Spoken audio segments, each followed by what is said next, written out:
इस ट्रैक को करना हर ट्रैकर का ड्रीम होता है। इसीलिए इस जगह को कहते हैं the Everest of Maharashtra.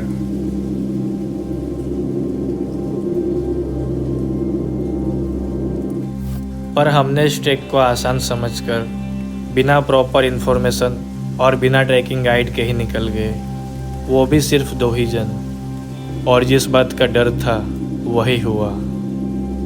Friends, हम कलसुबाई का ट्रैक कर रहे हैं और हम शायद रास्ता खो चुके हैं। यहाँ पे और कोई ट्रैकर्स भी नज़र नहीं आ रहे दूर दूर तक।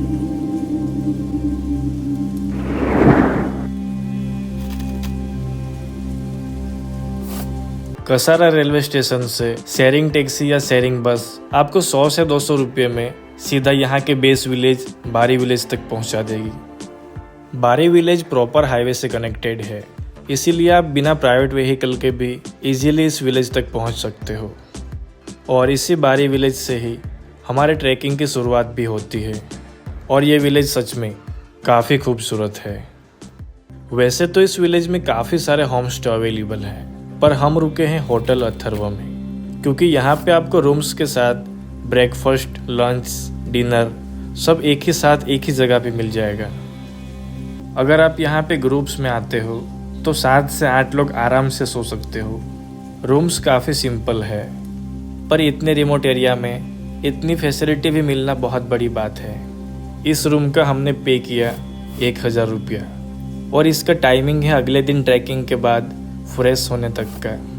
इस विलेज के आधे घंटे के ट्रैक पे है कैंपिंग साइट, जहाँ से मोस्ट ऑफली ट्रैकर्स अपना ट्रैक शुरू करते हैं। अगर आप भी कैंपिंग साइट से अपना ट्रैक शुरू करना चाहते हो तो होटल अथर्व से आपको 500 रुपये में कैंपिंग टेंट्स मिल जाएंगे। पर हम अपना ट्रैक शुरू करेंगे अपने होम स्टे से रात के 3 बजे। तो अभी सो जाते हैं, मिलते हैं आपसे रात के 3 बजे। अभी रात के 3 बजे हैं और हम नहा धो के रेडी हो चुके हैं। पर अपना ट्रैक शुरू करने से पहले एक इम्पोर्टेंट चीज़ जो कि आपके पास होनी ही चाहिए, फ्लैश लाइट। और ये हमारे मोबाइल के फ्लैश से 10 गुना ज़्यादा ब्राइट है। इसे इजीली टाइप सी केबल से चार्ज किया जा सकता है। अगर ये प्रोडक्ट आपको पसंद आता है तो इस ओरिजिनल प्रोडक्ट को आप हमारे प्रोडक्ट सेक्शन में जाके बाय कर सकते हो। हमने अपना drone and camera equipments full charge कर लिए हैं, पर आई डोंट नो कि वहाँ पे ड्रोन फ्लाई होगा या नहीं, क्योंकि कभी कभी वहाँ हवा बहुत तेज़ चलती है। अभी रात के करीब 3 बज रहे हैं और हमने अपना ट्रैक शुरू कर दिया है। हम सिर्फ 2 ही जन हैं। वैसे तो हमारे होम स्टे में कुछ और ट्रैकर्स भी थे, पर आई थिंक वो थोड़ा जल्दी निकल गए हैं।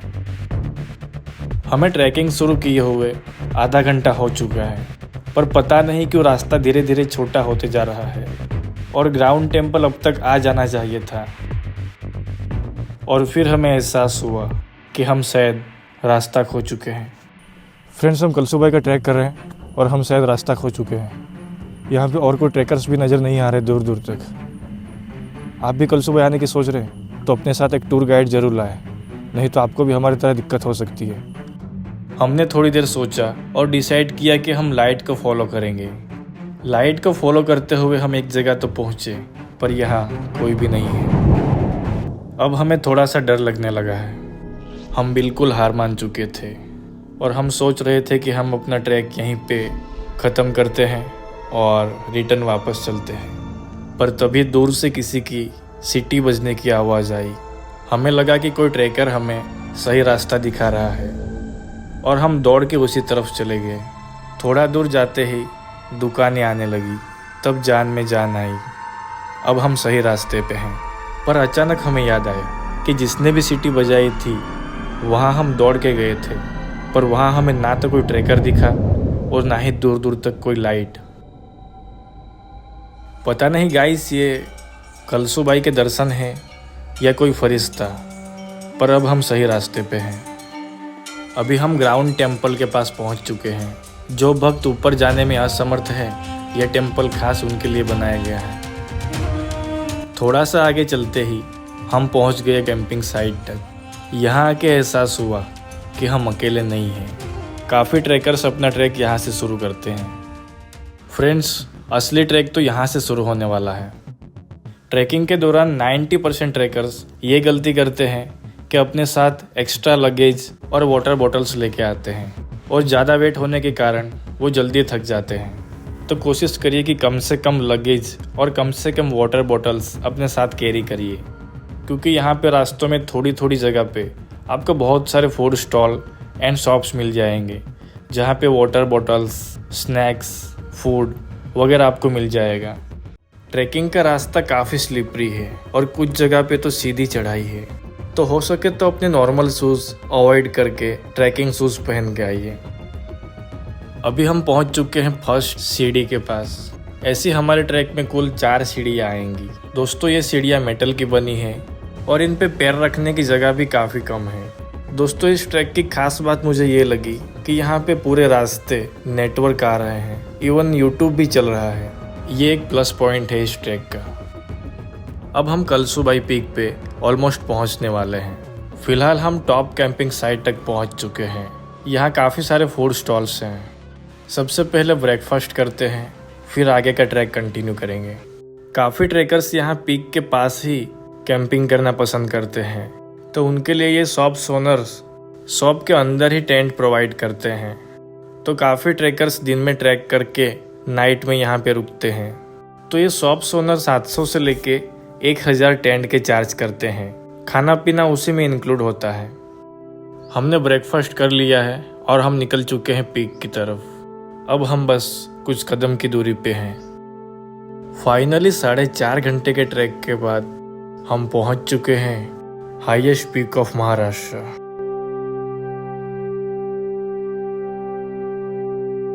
सामने इतना खूबसूरत नज़ारा और हाथ में गर्मा गर्म चाय, मानो ऐसा लग रहा था जैसे ट्रैकिंग की सारी थकान दूर हो गई हो।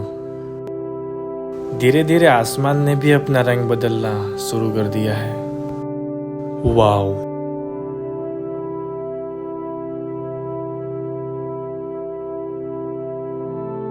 This is the most beautiful sunrise of my life. सूरज की किरणों से पूरा पहाड़ गोल्डन कलर से चमक उठा है।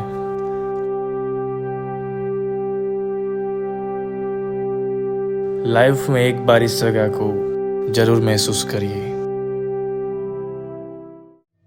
उजाला होने पे एहसास हुआ कि हम कितनी खूबसूरत जगह पे हैं। अभी हम करीब 6400 फीट की ऊंचाई पे हैं, यानी दुनिया की सबसे ऊंची इमारत से भी 2 गुना ज़्यादा ऊंचाई पे। इसीलिए इसे कहते हैं द एवरेस्ट ऑफ महाराष्ट्र।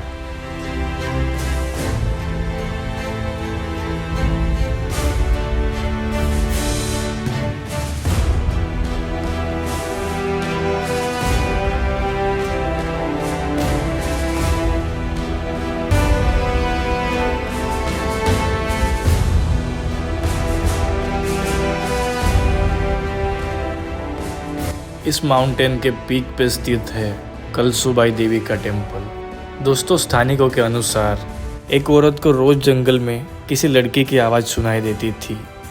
तो उसको आवाज़ दे रही थी, मैं आओ क्या घर पे, मैं आओ क्या घर पे, ऐसा बोल रही थी। तो बाद में वो ऐसा पतला पतला हो गया। बाद में उसके घर वाले ने उसको पूछा ऐसा क्या हुआ है, तो वो बोला जंगल में मेरे को छोकरी लड़की का आवाज़ आता है, वो बोलते मैं आओ क्या ऐसा। तो बाद में गाँव वाले और वो उनके साथ गए, वो सही है क्या गलत है। वो गए तो वो बोले तुम उसने आवाज़ दिया तो आप बोलो आ जाओ। तो फिर उसी दिन हो गए वैसे, और उसके साथ गाँव वाले भी गए। वो बोले तो उसको फिर आवाज़ दिया मैं आओ क्या। तो वो बोला आ जा। तो वो ऐसा लड़की के रूप में वो जंगल से बाहर आई उनके साथ। तब से वो बोली मैं तुम्हारे ही साथ रहूँगा, मैं तुम्हारी बहन है। हाँ, और उसके माँ बाप उसने बताया। उसके बाद वो बोली मेरे शादी नहीं करने की, और मेरे को जो बर्तन है वो धोने को घासने को नहीं बोलने का ऐसा। तो बाद में वो बड़ी हो गई, तो शादी की उम्र में आई, तो उसको ये गाँव का रिश्ता उधर गया उसके ऊपर। तो उसने खाना पीना सब किया। उसके बाद वो बोले और बर्तन वगैरह धोने के लिए उठाओ ऐसा बोले। तो वो बोले उठाओ क्या। तो वो 3 बार उसने आवाज़ दिया था, उसने उसके ख्याल में नहीं कि इसने क्या बताया हमको। वो बोली थी हमारी शादी नहीं करने का। अच्छा। तो उसने हाँ बोला उसके माँ बाप ने, तो उसने वैसा ही वो बर्तन उठाया, घर से बाहर फेंक दिया। तो वो वैसे उधर आके ऊपर आके बैठ गया। फिर जाके मंदिर बना हुआ। फिर जाके मंदिर बना। उसके बाद गांव वालों ने कलसूबाई की याद में इस मंदिर को बनवाया था। आज उसी जंगल, उसी पहाड़ को हम कलसूबाई के नाम से जानते हैं। फ्रेंड्स, आज संडे है तो क्राउड भी थोड़ा ज़्यादा है, but Saturday and Sunday is the best time to come here because तभी यहाँ के सारे hotels, restaurant and food stall active रहते हैं। पीक से थोड़ा नीचे आओगे तो यहाँ से एक नीचे की तरफ रास्ता जाता है।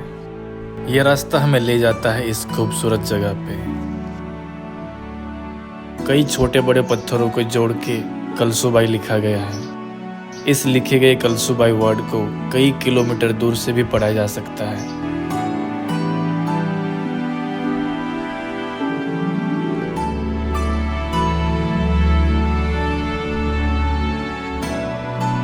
दोस्तों, ये है कलसूबाई पीक और इससे के थोड़ा सा नीचे आएंगे तो ये कैंपिंग पॉइंट आता है। यहाँ मानो एक छोटा सा शहर बसा हुआ है।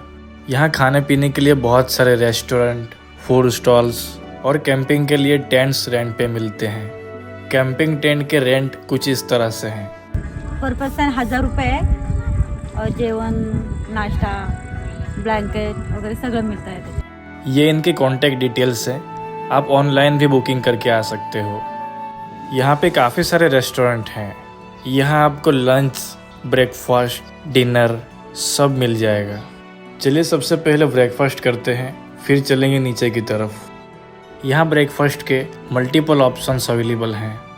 हमने मैगी ऑर्डर की है, लेट्स सी टेस्ट कैसा होता है। यहाँ ऊपर खाना थोड़ा कॉस्टली मिलता है और होना भी चाहिए क्योंकि ये शॉप्स ओनर अपने कंधों पे ये सामान लेके आते हैं। ओवरऑल मैगी का टेस्ट काफ़ी अच्छा है। हमने ब्रेकफास्ट कर लिया है, अब चलते हैं नीचे की तरफ। हम बेफिक्र आगे बढ़ रहे थे, पर एक बड़ी चुनौती आगे हमारा इंतज़ार कर रही थी। हमारे सामने इतने लोगों की भीड़ देख के हमारे होश ही उड़ गए।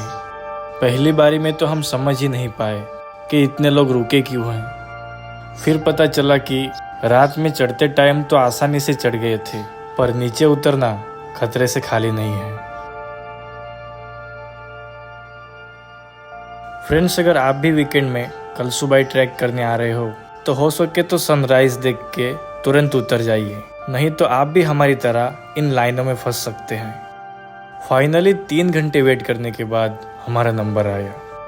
ओ माय गॉड, रात में तो सामने का व्यू नज़र नहीं आ रहा था तो आसानी से चढ़ गए थे, पर दिन के उजाले में समझ आ रहा है कि ये जगह कितनी रिस्की है। और रिस्क तब डबल हो जाता है जब सामने से भी लोग आते हैं। इन सीढ़ियों पे केयरफुल होके चले क्योंकि गलती से अगर आपका पैर फिसला तो आपको मेजर इंजरीज हो सकती है। पर दोस्तों, ऊपर चढ़ने से ज़्यादा मुश्किल है नीचे उतरना, क्योंकि उतरते टाइम सीधा हमारे घुटनों पे प्रेशर पड़ता है। रास्ते देखिए आप कितने खतरनाक है। आसपास के पेड़ों को पकड़कर नीचे उतरना पड़ रहा है। चलिए जल्दी से पहुंचते हैं हमारे होम स्टे में, वहाँ हमारे लिए गर्मा गर्म खाना बना होगा। फाइनली 6 से 7 घंटे के बाद हम बारी विलेज में अपने होम स्टे में पहुँच चुके हैं। चलिए फ्रेश होते हैं और सीधा लंच करते हैं। देखिए हमारे लिए खाना लग चुका है। खाने में रोटी, सब्जी, दाल चावल, दही वगैरह है, पर सच में खाना काफ़ी हेल्दी एंड टेस्टी है। फ्रेंड्स, रूम के रेंट में खाना इंक्लूड नहीं होता है, खाने का पैसा आपको यहाँ पे अलग से देना होता है। चलिए हम खाना खाते हैं, तब तक आप लाइक सब्सक्राइब ज़रूर कर दीजिए। इस वीडियो को अपने फ्रेंड्स एंड रिलेटिव में शेयर करिए जिसके साथ आप इस ट्रिप में आना चाहते हो। अगर आपको लगता है कि कोई इन्फॉर्मेशन छूट गई है तो डिस्क्रिप्शन बॉक्स में हमने छोटी छोटी इन्फॉर्मेशन दी है, तो चेकआउट ज़रूर करिए।